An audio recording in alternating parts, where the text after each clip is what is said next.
നമ്മൾ അന്നത്തെ വിഷയം ഇതായിരുന്നില്ല. വിഷയം മട്ടാഞ്ചേരി മാഫിയയുടെ സിനിമകളുടെ ത്രെഡാണ്.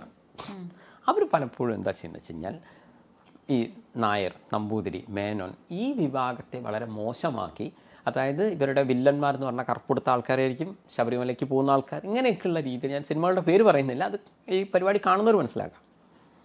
പക്ഷേ അവിടെയും ഞാൻ പറഞ്ഞ എന്താണ്, നിങ്ങളൊരു നിർമ്മാതാവാണെങ്കിൽ, ഞാൻ ഒരു നിർമ്മാതാവാണെങ്കിൽ എൻ്റെ ഐഡിയയിലുള്ളതാണ് ഞാൻ ചെയ്യുക. ഞാൻ പറയുകയാണ്, എനിക്ക് എൻ്റെ സിനിമയിൽ എല്ലാവരും എക്സ് നട മതത്തിലുള്ളവർ വേണം, എനിക്ക് വൈ നടന്ന രാഷ്ട്രീയ പാർട്ടി ഇഷ്ടമല്ല, എൻ്റെ എല്ലാ സിനിമയിലും വൈകിട്ട് പണിയുന്നു, പ്രകടമായി തന്നെ പണിയുന്നു, എൻ്റെ പൈസ അല്ലേ, ഇന്ന കഥ തന്നെ പറയണമെന്ന് നിങ്ങൾക്ക് പറയാൻ പറ്റില്ലല്ലോ, അത് നമ്മൾ വിട്ടു. അപ്പോൾ ഞങ്ങളുടെ എല്ലാ സിനിമകളിലും ഇങ്ങനെ ചില പർട്ടിക്കുലർ നടന്മാരേ പാടുള്ളൂ, ചില അവരുടെ ജാതി, മതവും, രാഷ്ട്രീയം എന്തോ ആയിക്കോട്ടെ, അതൊക്കെ അവരുടെ വ്യക്തി സ്വാതന്ത്ര്യമാണ്. ഞങ്ങളുടെ സിനിമകളിൽ എന്നും സവർണന്മാരാണ് വില്ലന്മാരായി വരുന്നത്, അത് അവരുടെ വ്യക്തി സ്വാതന്ത്ര്യമാണെന്നാണ് സന്തോഷപ്പെട്ടിട്ട് പറഞ്ഞത്. തെറ്റാന്ന് ഞാൻ പറഞ്ഞോ? ഞാൻ പറഞ്ഞു അവർക്ക് അവരുടെ വ്യക്തി സ്വാതന്ത്ര്യമാണെങ്കിൽ ആ സിനിമ കാണണോ കാണണ്ടേ എന്ന് സവർണർക്ക് തീരുമാനിക്കാന്നേ ഞാൻ പറഞ്ഞുള്ളൂ. മുഴുവൻ കണ്ടത് തന്നെ, ഞാൻ അതല്ലേ പറഞ്ഞത്. അവർക്ക് അതിനുള്ള റൈറ്റ് ഇന്ത്യയിലുണ്ട്. നായർ, നമ്പൂതിരി, അയ്യർ ഇങ്ങനെയുള്ള ഹയർ കാസ്റ്റുകാർക്ക് അവരെ മോശമാക്കിക്കൊണ്ട് ഒരു സിനിമ 2 സിനിമ ഓക്കെയാണ്, ഇത് എല്ലാ സിനിമയിലും ഇത് തന്നെ വരിക, അവരെ വളരെ മോശമാക്കിക്കൊണ്ടുള്ള ഡയലോഗുകൾ വരിക, അങ്ങനെ വരുന്ന അത് അവരെ സ്വാതന്ത്ര്യമാണ്. ഇത് കാണണ്ടാന്ന് തീരുമാനിക്കാനുള്ള സ്വാതന്ത്ര്യം നിങ്ങൾക്കുണ്ട്. ഉളുപ്പുണ്ടെങ്കിൽ കാണണ്ട എന്നേ ഞാൻ പറഞ്ഞുള്ളൂ. അപ്പോൾ നിങ്ങൾ ചോദിക്കുകയാണ് ഇത് എങ്ങനെയാണ് ഇപ്പോൾ നമുക്കിതൊരു മട്ടാഞ്ചേരി മാഫിയയുടെ സിനിമയാണെന്നറിയാം. ഞാൻ പറഞ്ഞു അതിൻ്റെ കണ്ടന്റ് കണ്ടാൽ നിങ്ങൾക്ക് മനസ്സിലാവും. അതിലെ കണ്ടന്റ് കണ്ടു കഴിഞ്ഞാൽ മനസ്സിലാവും. യെസ്, കഥ എന്ന് പറഞ്ഞാൽ തെറ്റിയ രക്ഷപ്പെടലാണ്. കഥ എന്ന് പറഞ്ഞാൽ ഒരു തെറ്റിനെ ജനറലൈസ് ചെയ്യലായിരിക്കും. ഒന്ന്, ഇടയ്ക്കിടയ്ക്ക് മദ്യവും കഞ്ചാവും പ്രധാനമാണ്. കാരണം അതിൻ്റെ സംവിധായകനെ കഞ്ചാവ് വിറ്റിട്ടും കൂടിയാണ് അവനെ ഇടയിൽ കൂടെ ജീവിക്കുന്നത്. അപ്പോൾ അവനെ കഞ്ചാവിനെ, അപ്പോൾ അതിലെ നായികയായാലും നായകനായാലും ഇങ്ങനെ പറഞ്ഞു കൊടുക്കണം, കഞ്ചാവ് അടിക്കുന്നതിൽ ഇപ്പം എന്താ തെറ്റ് എന്നുള്ള ഒരു ഡയലോഗ് വരണം. അതായത് കേൾക്കുന്നവർക്ക് പറയുമ്പോൾ നമ്മളെ സൂപ്പർ സ്റ്റാറിനെ ഇങ്ങനെ പറയുമ്പോൾ ഇങ്ങനെ വന്നു. പിന്നെ ചില സൂപ്പർ സ്റ്റാറുകൾ ചിലപ്പോൾ ഇതിലൊക്കെ അറിഞ്ഞോ അറിയാതെയോ തലവെക്കുന്നുണ്ടാവും. അതായത് നക്സലുകൾ നല്ലവരാണ് എന്ന രീതിയിൽ, നക്സലിസം എന്നൊക്കെ പറയുന്നൊക്കെ ഒരു മാവോയിസ്റ്റുകൾ നല്ലവരാണെന്നുള്ളതൊക്കെ അതിൻ്റെ ഉള്ളിലൂടെ ഇങ്ങനെ പോവാണ്. പക്ഷെ നമ്മൾ വളരെ നിഷ്കളങ്കരാണ്. നമ്മൾ ചില സൂപ്പർ താരങ്ങൾ, നല്ല കഥയാണല്ലോ എന്നൊക്കെ പറഞ്ഞ് നമ്മൾ അഭിനയിക്കാൻ എന്ത് വേണം, അവർക്ക് ആ റീച്ച് കിട്ടി. പിന്നെ ചില ആളുകൾ പൈസ മുടക്കുന്നതിന് വേണ്ടിയിട്ടാണ്.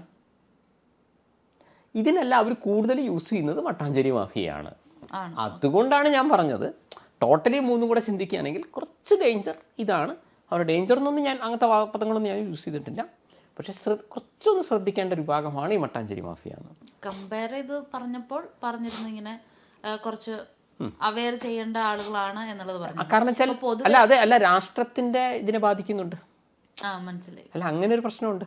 കാരണം കഞ്ചാവൊന്നും ഇതൊന്നെല്ലാം വിറ്റ് കിട്ടുന്ന പണത്തെ നമ്മൾ വെള്ളപ്പണമാക്കുവാനായി ഇങ്ങനെ ചെയ്യുമ്പോൾ ഇവർ ഈ പണം പിന്നീട് എന്തിനു യൂസ് ചെയ്യുന്നു? ഞാൻ പറഞ്ഞല്ലോ, ഇല്ലാത്ത അതിൻ്റെ തെളിവാണ്. നിങ്ങളുടെ സിനിമയ്ക്ക് ആകെ 50 കോടിയേ വന്നുള്ളൂ, നിങ്ങൾ 150 കോടി കിട്ടിയെന്ന് പറയുന്നു. അല്ല, ഞാൻ സിമ്പിളി ചോദിക്കുന്നു, ഈ 100 കോടിയാണ് നിങ്ങളവിടെ വെളുപ്പിച്ചത്. ഈ പരിപാടി കാണുന്നവരോട് ഞാൻ പറയുന്നത്, 50 കോടി കിട്ടിയ പടത്തിന് 150 കോടി കിട്ടിയെന്ന് പറയുമ്പോൾ 100 കോടിയാണ് അവിടെ വെളുപ്പിച്ചിരിക്കുന്നത്. ഒരു ആളെ പേര് പറയുന്നില്ല, ഇവിടുത്തെ ഒരു ന്യൂ ജനറേഷൻ നടൻ്റെ ഒരു സിനിമ ചൈനയിൽ 23 കോടി കിട്ടിയെന്ന് പറഞ്ഞിട്ട് നമ്മൾ ചിരിച്ചു പോകും. ശരിക്കും ചൈനയിൽ 23 കോടി, സൂപ്പർ സ്റ്റാറുകളുടെ പടത്തിന് പോലും ചൈനയിലൊന്നും അത്ര അങ്ങനെ വരുന്നില്ല. അപ്പോൾ എന്താണ്, ഇനി കേരളത്തിൽ കള്ളപ്പണം വെളുപ്പിച്ചാലേ പ്രശ്നമുള്ളൂ, ഞങ്ങൾ ചൈനയിൽ പോയി വെളുപ്പിക്കും. ചൈനയിൽ റിലീസ് പോലും ആവാത്ത പടത്തിന് ഇവിടുത്തെ ടാക്സ് കണക്ക് പ്രകാരം കൊടുത്തിരിക്കുകയാണ്, 23 കോടി കിട്ടി. ഇതിനെങ്ങനെ കാണുന്നു? അപ്പം നിങ്ങൾ ചോദിക്കും, അല്ല അവൻ്റെ ഒരു 23 കോടി പോകുന്നതിൽ നമ്മളെന്തിനാ ടെൻഷൻ അടിക്കണം? നമ്മൾ ടെൻഷൻ അടിക്കണം. ഈ 23 കോടി ഇവൻ പിന്നീട് ആർക്കാണ് കൊടുക്കുന്നത്? അപ്പോൾ ഇതിൻ്റെ ഒന്നും കൂടെ ബാക്കോട്ട് പോയി കഴിഞ്ഞാൽ ഈ വിഷയങ്ങളുടെ വേറൊരു വിഷയമാണ്, 5000 കോടിയുടെ കഞ്ചാവ് ഇവിടെ പിടിച്ചിരുന്നു. അഫ്ഗാനിസ്ഥാനിൽ വന്ന് നമ്മളൊക്കെ ന്യൂസ് വായിച്ചിട്ടുണ്ട്, കപ്പൽ പിടിച്ചിരുന്നു.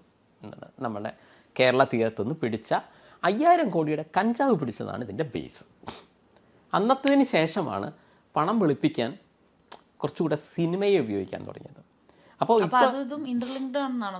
ഒന്നും കൂടെ ചിന്തിച്ചാൽ നമുക്ക് മനസ്സിലാവും. അതാണ് ശരിക്കും ഇവിടുത്തെ ഇപ്പോൾ ഇത് നടക്കുന്ന കള്ളപ്പണം വെളുപ്പിക്കാം. സിനിമേൻ്റെ കഥയൊക്കെ പോട്ടെ, കള്ളപ്പണം വെളുപ്പിക്കുക എന്നുള്ളതിൻ്റെ ഒരു പ്രശ്നം തുടക്കട്ടത് ഈ 5000 കോടിയാണ്. ഞാൻ ഏറ്റവും സിനിമ ചോദിക്കുന്നത് 5000 കോടി എന്ന് പറയുമ്പോൾ ഈ കേരളത്തിലെ ആർക്കൊക്കെയോ 5000 കുറേ കോടീശ്വരന്മാരെ പൈസ പോയില്ലേ അല്ല, ഞാൻ ലോജിക്കാണ് ചോദിക്കുന്നത്. ഇപ്പോൾ അത് പിടിക്കുമ്പോൾ അതിൻ്റെ അതിൻ്റെ ഡ്രൈവറെയോ ഒരു ലോറിയെ പിടിച്ചു, ആ ഡ്രൈവർ അറസ്റ്റ് ചെയ്തു, ആ ഡ്രൈവർ അതാണോ അതിനുള്ള ഇത്രയും സാധനങ്ങൾ? നിങ്ങളൊന്നും ലോജിക്കലി ചിന്തിക്കും. ഏതൊരു കോടീശ്വരൻ്റെ പൈസയല്ലേ ഈ പാവപ്പെട്ടവൻ്റെ ഇടയിൽ പെട്ടുപോയി, അല്ലെങ്കിൽ അറിഞ്ഞോ അറിയാതെയോ അവൻ അറിയില്ലായിരിക്കും ചിലപ്പോൾ അല്ലേ. എത്രയോ കോടികളുടെ സാധനം പിടിച്ചു, ആ ലോറി ഡ്രൈവർക്ക് അറിയണമെന്നുണ്ടോ അതിനുള്ളിൽ ഇന്നതാണ്? അവനോട് പറഞ്ഞേട്ടാ നീ ഇങ്ങോട്ട് ഇറക്കും, ചിലപ്പോൾ അവനറിയാം. പക്ഷേ നിങ്ങൾ ചാനലിലൊക്കെ ഇവൻ്റെ മുഖമാണ് വരുന്നത്, ഇവനെയാണ് പിടിച്ചിരിക്കുന്നത്, ഇവൻ ഇത്രയും കോടികളുടെ സാധനമായിട്ട് വന്നവനാണ്, ഇട ഭയങ്കര പാവം, ചിലപ്പോൾ പറഞ്ഞിട്ടേ ഉണ്ടാവില്ല. പക്ഷേ ഇത് ശരിക്കും കൊടുത്തു വിട്ടവൻ്റെ അവസ്ഥ ആലോചിച്ച് നോക്ക്, മനസ്സിലായില്ലേ? അപ്പോൾ 5000 കോടിയുടെ കഞ്ചാവ് പിടിച്ചു എന്നുള്ള പഴയ ന്യൂസ് നിങ്ങളെല്ലാവരും അല്ലേ വായിച്ചതല്ലേ? നിങ്ങൾ ഇത്ര മാത്രം ചിന്തിക്കൂ, അതിൻ്റെ ഒറിജിനൽ ആൾ ഇതുവരെ പിടിച്ചിട്ടില്ല. 5000 എന്ന് പറയുമ്പോൾ ഒരാളായിരിക്കില്ല എടുത്തത്, പലരും ചേർന്നാണ് എടുത്തിരിക്കുന്നത്. അപ്പോൾ ഇതൊക്കെ ഒന്ന് കൂട്ടി വായിച്ചാൽ നിങ്ങൾക്ക് മനസ്സിലാവും ഇവിടെ കുറേ പേരുടെ പൈസ പോയിട്ടുണ്ട്. അവർ വെറുതെ ഇരിക്കുമോ? ഓക്കെ, ഒരു വശം. ഈ കിട്ടിയ പൈസ അവരെ എങ്ങനെ വെളുപ്പിക്കും? പ്രത്യേകിച്ച് എല്ലാം ഡിജിറ്റലാണ് മാഡം, ഇതാണൊരു പ്രശ്നം. പൈസ കൊടുക്കാൻ പറ്റുന്നില്ല. ഇപ്പോൾ എല്ലായിടത്തും ഡിജിറ്റലാക്കുന്നു, GST സംതിങ്. അപ്പോൾ ഇത് വെളുപ്പിച്ചേ പറ്റൂ. എങ്ങനെ വെളുപ്പിക്കും? കണ്ടുപിട്ടുന്ന ഒരു ഉപാധിയാണ് സിനിമ എന്ന് പറയുന്നത്. പക്ഷേ ആ സിനിമയുടെ അതാണ് ഞാൻ പറയുന്നത്, 10 ലക്ഷം ചിലവാക്കിയ നിങ്ങൾക്ക് വേണമെങ്കിൽ 10 കോടി എന്നിട്ട് കണക്ക് കാണിക്കാം. അടിയിൽ സൈനും ചെയ്തിട്ടുണ്ട്. വഴി ഇതൊക്കെ ചെയ്യാൻ കുറച്ച് ഈസി ആണെന്നല്ലേ പറയുന്നത്. അതാ ഞാൻ പറയുന്നത്. ഇപ്പം എൻ്റെ സിനിമയിൽ 1000 ക്രൗഡുണ്ട്, 1000 പേർക്ക് ഞാൻ പൈസ കൊടുക്കുന്നു. ഒറ്റയടിക്ക് വെളുപ്പിക്കുന്ന കാര്യം ഞാൻ പറഞ്ഞത്. 500 രൂപ കൊടുത്തു. ഇപ്പം പോയതിന് ശേഷം ഞാനൊരു 0 ചേർത്തിയാൽ അത് ഈസിയാണെന്നേ ഞാൻ പറഞ്ഞുള്ളൂ. ഇങ്ങനെ നടക്കുന്നു എല്ലാ സിനിമയിലൊന്നും അല്ല. സിനിമയിൽ കള്ളപ്പണം വെളുപ്പിക്കാൻ ഈസിയാണ്. അതുകൊണ്ടാണ് കിട്ടാത്ത കോടികൾ കിട്ടിയെന്ന് പറയുന്നത്. ഇനി അങ്ങോട്ട് അതിന് ശേഷം നിങ്ങൾക്ക് നോക്കിയറിയാം, ഈടെയായിട്ട് 100 കോടി ഒന്നും എത്തുന്നില്ല. ED അന്വേഷണം തുടങ്ങിയതിന് ശേഷം നിങ്ങളൊന്ന് വെറുതെ ചിന്തിച്ച് നോക്ക്, അതിന് ശേഷം എന്താ ഒരുപാട് 100 കോടി എത്താത്തത്? ഞാൻ പറയുന്നത് ഇനി എത്താൻ കുറച്ച് ബുദ്ധിമുട്ടാണ്. ED ഒക്കെ ഒന്ന് തിരിച്ചു പോകണം, അതിന് ശേഷം വീണ്ടും കാണും. ഇപ്പോൾ അതുകൊണ്ട് സിനിമേൻ്റെ പോസ്റ്ററൊക്കെ ഒന്ന് മാറിയിട്ടുണ്ട്. പണ്ട് 2 ദിവസം കൊണ്ട് 50 കോടി, 3-ാം ദിവസം 75 കോടി, 4-ാം ദിവസം ഇങ്ങനെയായിരുന്നു. 2-ാം വാരം 3-ാം വാരം ഒന്നുമില്ല, അതൊക്കെ ഔട്ടായിരുന്നു. പക്ഷേ ഈടെയായിട്ടൊക്കെ 40-ാം ദിവസം 30-ാം ദിവസം ഇതൊക്കെ പണ്ട് കേട്ടതാണ് അല്ലേ. ഈ അടുത്ത കാലത്ത് വെറും കോടികൾ മാത്രമേ 500 കോടി 250 കോടി എന്ന് പറഞ്ഞവരൊക്കെ ഇപ്പോൾ ഭൂമിയിലേക്ക് ഇറങ്ങി.